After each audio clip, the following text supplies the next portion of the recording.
Karnataka news beet follow ಮಾಡಿ, subscribe ಮಾಡಿ. 6/5/2026 ಮೋಕಾ police ಸ್ಟೇಷನ್ನಲ್ಲಿ ಒಂದು ಘಟನೆ ರಿಪೋರ್ಟ್ ಆಗುತ್ತೆ. ಘಟನೆ 53/2026 ಅಂಡರ್ ಸೆಕ್ಷನ್ 308 ಸಬ್ಸೆಕ್ಷನ್ 2 ಹಾಗೂ 3 ಸಬ್ಸೆಕ್ಷನ್ 5 ಆಫ್ BNS. ಈ ಸೆಕ್ಷನ್ಸ್ ಅಡಿಯಲ್ಲಿ ಪ್ರಕರಣ ದಾಖಲು ಮಾಡಿಕೊಂಡಿದ್ದು, ಕಂಪ್ಲೇನೆಂಟ್ ಬಂದ್ಬಿಟ್ಟು ಶರಭಯ್ಯ ಅಂತೇಳಿ. ಪ್ರಕರಣ ಬ್ರೀಫ್ ಫ್ಯಾಕ್ಟ್ಸ್ ಏನಂತಂದ್ರೆ, 27ರ ರಾತ್ರಿ ಹಾಗೂ 28ರ ಬೆಳಗಿನ ಜಾವ, ಇಂಟರ್ವೀನಿಂಗ್ ರಾತ್ರಿಯಲ್ಲಿ 27-28 ಏಪ್ರಿಲ್ ಆ ದಿನದಂದು ಒಂದಷ್ಟು ಜನ ಮೋಕಾ ಫಾರೆಸ್ಟ್ ಹತ್ರ ಈ ಶರಭಯ್ಯ ಅನ್ನೋನ್ಗೆ ಸೇರಿದಂತಹ ಗಾಡಿಗಳನ್ನ, ಅಕ್ಕಿ ಸಾಗಾಟ ಮಾಡ್ತಿದ್ದಂಥ ಗಾಡಿಗಳನ್ನ ತಡೆದು ನಿಲ್ಲಿಸಿ, ನಾವು ಪೊಲೀಸ್ ಇಲಾಖೆಯವರು SP ತಂಡದವರು ಅಂತ ಹೇಳಿ ತಮ್ಮನ್ನ ತಾವು ಇಂಟ್ರೊಡ್ಯೂಸ್ ಮಾಡಿಕೊಂಡು, ಮುಖಕ್ಕೆಲ್ಲ ಬಟ್ಟೆ ಕಟ್ಟಿಕೊಂಡು ಒಂದು 4-ವೀಲರಲ್ಲಿ ಹೋಗಿ ನಿಮ್ಮ ಮೇಲೆ ಪ್ರಕರಣ ಮಾಡ್ತೇವೆ ಅಂತ ಅವ್ರಿಗೆ ಸ್ವಲ್ಪ ಹೆದರಿಕೆ ಮೂಡಿಸಿ, ಆನಂತರದಲ್ಲಿ ಪ್ರಕರಣ ಮಾಡದೇ ಇರೋದಕ್ಕೆ ನಮಗೆ ಇಷ್ಟು ದುಡ್ಡು ಕೊಟ್ಟರೆ, ಸೆಟಲ್ ಮಾಡಿದ್ರೆ ನಾವು ಪ್ರಕರಣ ಮಾಡೋದಿಲ್ಲ ಅಂಥೇಳಿ 5 ಲಕ್ಷದ ಡಿಮಾಂಡ್ ಮಾಡ್ತಾರೆ ಅವನಿಂದ. ಆನಂತರದಲ್ಲಿ 3 ಲಕ್ಷದಷ್ಟು ಹಣವನ್ನು ಅವನಿಂದ ಪಡೆದು ಬಂದಿರೋವಂಥದ್ದು. ಆಮೇಲೆ ಈ ವ್ಯಕ್ತಿ ಠಾಣೆಗೆ ಬಂದು ವಿವರಣೆಯನ್ನು ಕೊಟ್ಟಾಗ, ಡೀಟೇಲ್ಸನ್ನು ಪರಿಶೀಲನೆ ಮಾಡಿದಾಗ, ಇದರಲ್ಲಿ SP ಬಳ್ಳಾರಿ ಅವರ ಗನ್ಮ್ಯಾನ್ ಆಗಿರುವಂತಹ ದೇವರಾಜ್ ಅಂತ APC 87 ಇವನು ಮುಖ್ಯವಾಗಿ ಅದರಲ್ಲಿ ಡಿಮಾಂಡ್ ಮಾಡಿದ್ದು ಹಣವನ್ನು ಪಡೆದಿರುವಂಥದ್ದು ನಮ್ಮ ತನಿಖೆಯಿಂದ ತಿಳಿದು ಬಂದಿದೆ. ಅವನ ಜೊತೆಗೆ ಇನ್ನೂ 2 ಆರೋಪಿತರು ಶಾಮೀಲಾಗಿರುವಂಥದ್ದು. ಅದರಲ್ಲಿ ಒಬ್ಬರು ಅಡ್ವೊಕೇಟ್ ಇದ್ದಾರೆ ವೃತ್ತಿಯಿಂದ ಅಂತ ತಿಳಿದು ಬಂದಿದ್ದು, ಇನ್ನೊಬ್ಬ ಸಾಯಿರಾಮ್ ಅಂತ ಹೇಳಿ ಇವನು ಈ ಮೊದಲು ಇಂಥದೇ ವೃತ್ತಿ ಮಾಡ್ಕೊಂಡಿದ್ದ ಅನ್ನುವಂಥದ್ದು ನಮ್ಮ ಪರಿಶೀಲನೆಯಿಂದ ಹಾಗೂ ತನಿಖೆಯಿಂದ ತಿಳಿದು ಬಂದಿದೆ. ಸೊ ಈಗಾಗಲೇ ನಾವು ದೇವರಾಜ್ ಹಾಗೂ ಸಾಯಿರಾಮ್ ಅನ್ನೋರನ್ನ ಅರೆಸ್ಟ್ ಮಾಡಿದ್ದು, ಇವತ್ತು ಪೊಲೀಸ್ ಕಸ್ಟಡಿಗೆ ತಗೊಂಡು ಮುಂದಿನ ವಿಚಾರಣೆ ತನಿಖೆಯನ್ನ ನಡೆಸ್ತಾ ಇರುವಂತದ್ದಿದೆ. ಅಡ್ವೊಕೇಟ್ ಹೆಸರು ಬಂದ್ಬಿಟ್ಟು ಗಾದಿಲಿಂಗ ಅಂತ ಹೇಳಿಬಿಟ್ಟು, ಗಾದಿಲಿಂಗ ಅಂತ ಅವರು ಬಳ್ಳಾರಿಯಲ್ಲೇ ಪ್ರಾಕ್ಟೀಸ್ ಮಾಡ್ತಾ ಇರೋವಂಥವ್ರು. ಅವರನ್ನ ನಾವು ಇನ್ನೂ ಅರೆಸ್ಟ್ ಮಾಡಲಿಕ್ಕೆ ಬಾಕಿ ಇದೆ. ಅವರು ಬಳ್ಳಾರಿಯವರು. ಅಬ್ಸ್ಕಾಂಡಿಂಗ್ ಇದ್ದವ್ರನ್ನ ನಾವು ಪತ್ತೆ ಹಚ್ಚಲಿಕ್ಕೆ ಪ್ರಯತ್ನ ಪಡ್ತಾ ಇದ್ದೇವೆ. ಈಗಾಗಲೇ ಇವರಿಂದ, ಆರೋಪಿತರಿಂದ ಅವರು ಪಡೆದಿದ್ದಂತಹ ಹಣ ಹಾಗೂ ಯೂಸ್ ಮಾಡಿರುವಂತಹ 4-ವೀಲರ್ ವೆಹಿಕಲ್ಲು ಹಾಗೆ ಮೊಬೈಲ್ಗಳನ್ನು ಸೀಸ್ ಮಾಡುವಂಥದ್ದು ಈಗಾಗಲೇ ಪ್ರಕ್ರಿಯೆ ಆರಂಭ ಆಗಿದೆ.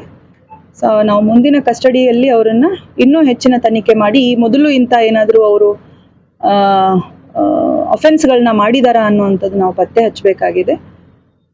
ಹಾಗೆ ಈ ಮುಖಾಂತರ ನಾನು ಹೇಳುವಂಥದ್ದು ಏನಂತಂದರೆ, ಇದು ತುಂಬ ಮೇಜರ್ ಅಫೆನ್ಸ್ ಆ್ಯಕ್ಚುಲಿ. ಯಾಕಂದರೆ SP ಆಫೀಸ್ ಅಥವಾ SP ಗನ್ಮ್ಯಾನ್ ಆಗಿ ಕರ್ತವ್ಯ ನಿರ್ವಹಿಸ್ತಾ ಇರುವಂಥವ್ರು ಈ ಥರದ ಕೃತ್ಯದಲ್ಲಿ ಭಾಗವಹಿಸಿದರೆ ಅದು ಎಕ್ಸ್ಟಾರ್ಷನ್, ಅದು ಸಮಾಜದಲ್ಲಿ ಒಂದು ಕೆಟ್ಟ ಸಂದೇಶವನ್ನು ರವಾನೆ ಮಾಡ್ತದೆ. ಸೊ ದಯವಿಟ್ಟು ಈ ಥರದ್ದು ಎಲ್ಲಿ ಆದರೂ ಜನರಿಗೆ ಇಂಥ ಮೊದಲು ಇನ್ಸ್ಟೆನ್ಸಸ್ ಗಮನಕ್ಕೆ ಬಂದಿದ್ರೆ ತಮ್ಮ ಹೆಸರು ಮಾಹಿತಿಯನ್ನು ಗುಪ್ತವಾಗಿಡಲಾಗ್ತದೆ. ತಾವು ಈ ಬಗ್ಗೆ ಮಾಹಿತಿಯನ್ನು ಡೈರೆಕ್ಟ್ ಆಗಿ ಖುದ್ದು SP ಆಫೀಸ್ಗೆ ಹಾಗೂ SP ಅವರಿಗೆ ತಿಳಿಸಬಹುದಾಗಿದೆ. ತುಂಬಾ ಸ್ಟ್ರಿಂಜೆಂಟ್ ಆಕ್ಷನ್ ಅನ್ನ ಆಸ್ ಪರ್ ಲಾ ತೆಗೆದುಕೊಳ್ಳಲಾಗ್ತಾ ಇದೆ. ಅದನ್ನ ನಾವು ಪರಿಶೀಲನೆ ಮಾಡ್ತಾ ಇದ್ದೇವೆ. ಬಟ್ ಬೇರೆ ಆಫೀಸರ್ಸ್ ಇನ್ವಾಲ್ವ್ಮೆಂಟ್ ಇದುವರೆಗೂ ಯಾವುದು ಕಂಡು ಬಂದಿಲ್ಲ. ನಾನು ಖುದ್ದಾಗಿ ಪರಿಶೀಲನೆ ಮಾಡ್ತಾ ಇದ್ದೇನೆ. ಮತ್ತೆ IO ಅವ್ರಿಗೆ ನಾವು ಸ್ಪೆಸಿಫಿಕ್ ಆಗಿ ಇದ್ರ ಬಗ್ಗೆ ಚರ್ಚೆ ಮಾಡಿರುವಂತದ್ದಿದೆ. ಥರೋ ಆಗಿ ಇದನ್ನ ಇನ್ವೆಸ್ಟಿಗೇಟ್ ಮಾಡಿ ಆದಷ್ಟು ಬೇಗ ಈ ಪ್ರಕರಣವನ್ನ ಚಾರ್ಜ್ ಶೀಟ್ ಮಾಡ್ತೇವೆ. ಮೀನ್ವೈಲ್ ಸೈಮಲ್ಟೇನಿಯಸ್ಲಿ ನಮ್ಮ ಇಲಾಖಾ ವಿಚಾರಣೆಯನ್ನ ನಾವು ಕಮೆನ್ಸ್ ಮಾಡಿ ಈ ಕೂಡಲೇ ಅವನನ್ನ ಸಸ್ಪೆಂಡ್ ಕೂಡ ಮಾಡೋ ನನ್ನ ಪೇಪರ್ ವರ್ಕ್ ನಡೀತಾ ಇದೆ. ಸಸ್ಪೆನ್ಷನ್ ಮಾಡಲಾಗ್ತದೆ.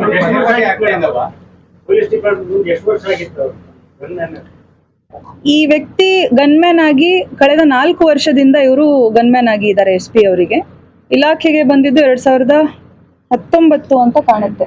2018ರಿಂದ ಇಲಾಖೆಯಲ್ಲಿರುವಂಥದ್ದು. SPಗೆ ಗನ್ಮ್ಯಾನ್ ಆಗಿ 4 ವರ್ಷ ಆಗಿದೆ, 4.5 ವರ್ಷ.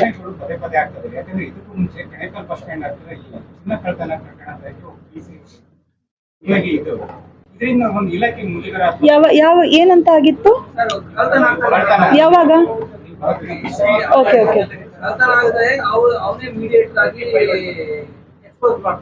ಹಿಂಗ್ ಬರ್ರಿ ಹೋಗಿ ಈ ರೋಡಲ್ಲಿ ಹೋಗ್ತಾ ಇದ್ದಾರೆ ನೋಡಿ, ಅವರು ಕಳ್ತನ ಮಾಡ್ಕೊಂಡು ಹಿಂಗ್ ಹೋದ್ರೆ ಎಸ್ಕೇಪ್ ಆಗ್ತೀರಿ ಅಂತ ಅವನ್ನೆಲ್ಲ ಫೋನ್ ಟ್ರಾಪ್ ಆಗ್ತದೆ. ನಮ್ದು ಏನಂದ್ರೆ ಈ ಒಂದು ಘಟನೆ ಆಗಿ ನಾವು ಅದ್ರದ್ದು ಆಕ್ಷನ್ ತಗೊಳ್ತಾ ಇದ್ದೀವಿ. ಇದು ಸಮಾಜದಲ್ಲಿ ಅಂತಷ್ಟೇ ಅಲ್ಲ, ಪೊಲೀಸ್ ಇಲಾಖೆಯಲ್ಲೂ ಒಂದು ಸ್ಟ್ರಾಂಗ್ ಮೆಸೇಜ್ ಹೋಗ್ಲಿ ಅನ್ನೋ ನಿಟ್ಟಿನಲ್ಲೇ ನಾನು ಮಾಡ್ತಾ ಇರುವಂತದ್ದಿದೆ.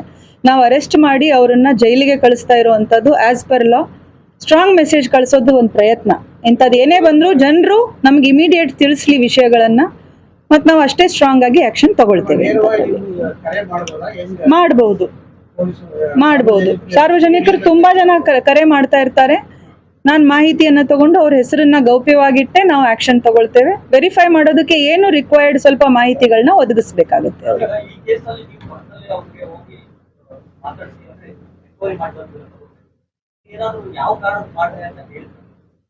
ಅದನ್ನ ಆಮೇಲೆ ಚರ್ಚೆ ಮಾಡೋಣ. ಅವ್ರು ತಕ್ಷಣದಿಂದ ಅಮಾನತ್ ಮಾಡುವಂಥದ್ದು.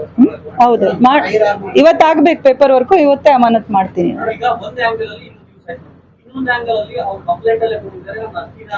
ಅವ್ರ ಮೇಲೆ ನಾವು ಪದೇ ಪದೇ ಕೇಸಸ್ ಮಾಡ್ತಾ ಇದ್ದೇವೆ. ಅದರಲ್ಲಿ ಶರಬಯ್ಯ ಅಂತ ಏನ್ ಕಂಪ್ಲೇನೆಂಟ್ ಇದ್ದಾನೆ, ಅವನು ನೋನ್ ಹ್ಯಾಬಿಚುವಲ್ ಅಫೆಂಡರ್. ನಮಗೆ ಈ ಅಕ್ಕಿದು ಕಳ್ಳ ಸಾಗಾಣಿಕೆ ಮಾಡ್ತಾ ಇರುವಂತದ್ದು ಮೋಕಾ ಪಿಡಿ ಹಳ್ಳಿಯಲ್ಲಿ ನಮಗೆ ರಿಪೀಟ್ ಕೇಸಸ್ ಆಗಿರುವಂತದ್ದು. ಈ ಕುರಿತು ಕೂಡ ಪ್ರಕರಣ ನಾವು ದಾಖಲು ಮಾಡಿದ್ದೇವೆ. ಕರ್ನಾಟಕ ನ್ಯೂಸ್ ಬೀಟ್ ಫಾಲೋ ಮಾಡಿ, ಸಬ್ಸ್ಕ್ರೈಬ್ ಮಾಡಿ.